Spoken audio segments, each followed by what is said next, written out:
Ladies and gentlemen, welcome to Talk of the Town. Peyton Warnott, Jalen Diaz. Today, I know you're wanting some football content, but the NBA offseason is still buzzing, and the biggest news right now is DeAndre Ayton signing with Indiana as a restricted free agent. He signed a max 4-year, $133 million offer with Indiana, which Phoenix then matched to take him back to the squad. So, Jalen, talk to me about that deal to Indiana and now him going back to Phoenix.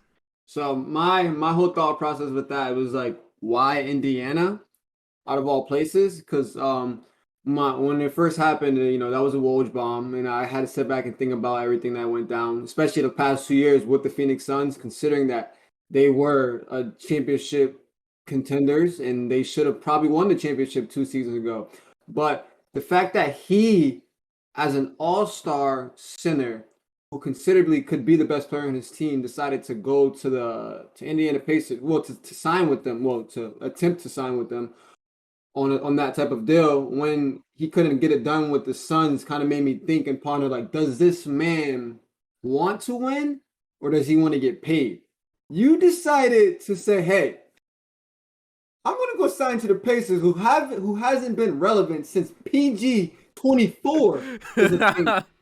They got some development growing over there. So it's like, but it was just like, come on, dude. Like, what made you think that was a smart idea for your career to sign to a team that still hasn't fully developed their youthful players when it comes to the guards, especially the guards, when the guards are the main reason why you're probably going to get the ball in your hand. Yeah. And you have a veteran of Chris Paul. I mean, CP0. Thank you. You say it right. You have a veteran of CP0, and you got a phenomenal dog killer and Devin Booker. My thought process was like, what did he want to bag more than he want to win at that point of him signing? And he's lucky Phoenix Suns, matched that contract, because if he would have went to the Pacers, oh man. Yeah. Oh, man. I know you're asking a rhetorical question, but I think he did just want the bag. Like, I'm one of those people that tries to see the most upside in whoever the player may be. And, I'm looking at Halliburton, I'm like, he has good stats. He's a good distributor at point guard. He's not Chris Paul, obviously, but, he's a good young point guard. Buddy Hield's a good shooter. They drafted Ben Mathurin. Who knows what he could be, but it's a solid young core. It's not even a play-in team, in my opinion, with Ayton maybe. But I just want to hammer home the point that he signed with Indiana, and now that Phoenix matched the offer, he has no choice but to go back to Phoenix. I looked up some of the implications that and the fine print of this deal that he signed, and for one, this takes Phoenix completely out of the Kevin Durant sweepstakes. As of recording this, Kevin Durant hasn't been traded. He's trying to be traded, but Phoenix was one of the suitors. He can't be traded there now because DeAndre Ayton cannot be traded until January 15th. While he might have been the centerpiece for the deal, Durant's not going there this offseason. So they have to hope that he stays in Brooklyn. However, even if January comes around, trade deadline comes around, and Durant stayed in Brooklyn and now he's ready to get traded to Phoenix, Ayton can veto any trade this season if he doesn't want to go there.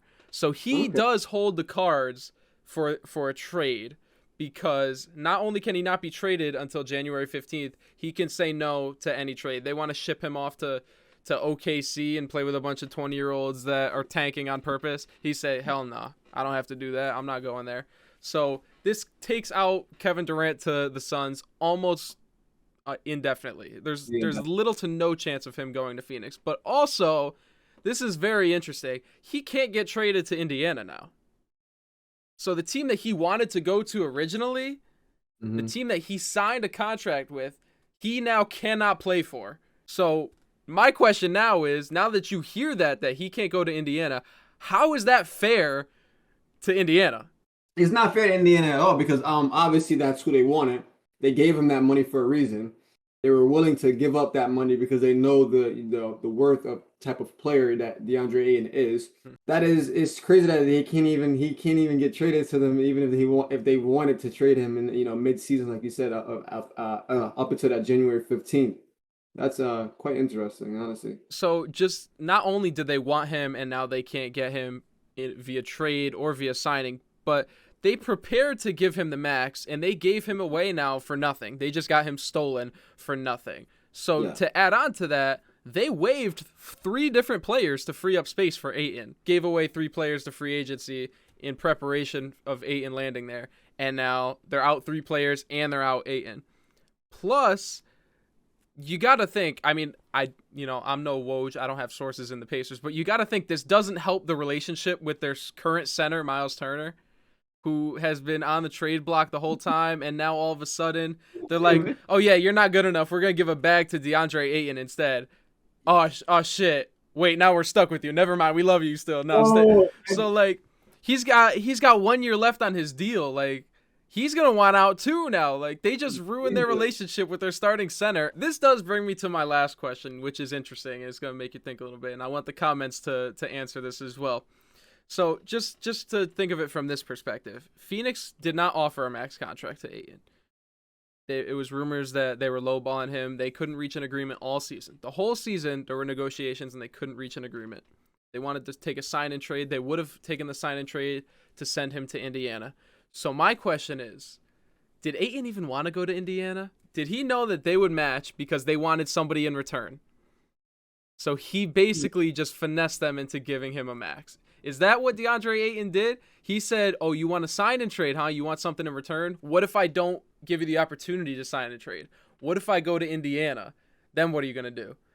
So he might have wanted to stay with Phoenix. They just wouldn't give him enough money. So he said, bet, let me go sign somewhere else. You just match that real quick.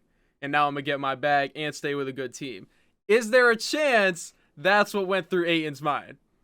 Honestly, Pay, I'm going to start calling you GM. That was a good breakdown right there. I mean, that definitely could be a reason because, like I said, why would he go? What would make him think, let me sign to the Indiana Pacers when they, like you said, I forgot about Miles Turner. So that's another implication I can add into it. They already have Miles Turner.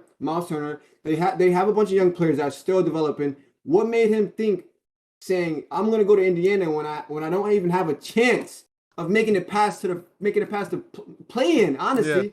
Yeah. So it's like, you could be right. He probably did do that. It's off the rip of just thinking, yo, they're gonna pay me this bag one way or another, and they're not gonna get it in the sign and trade. So watch this. I'm gonna get this deal. 4 years, $133 million, and in like the second he signed that dotted line, Phoenix was matching it. So easy. I don't know. Comment section, y'all are gonna have to tell me, because if I'm his agent, I'm saying you sign the max somewhere, and they're gonna match it, because they don't want to let you go without getting something in return. Miles Turner was the chance to get something in return. Ayton for Turner, sign and trade. He said no. He said he's just going to sign with Indiana. And then he ended up going right back to Phoenix. Let me know if y'all agree with me, because I think Indiana got completely hosed in this deal. But good for Ayton for getting his bag. But, I feel like something's got to be done, because that's just not fair to Indiana in my book. But one way or another, thank you guys so much for watching. Drop a like. Check out the playlist. Top link in the description. We'll see y'all in the next video.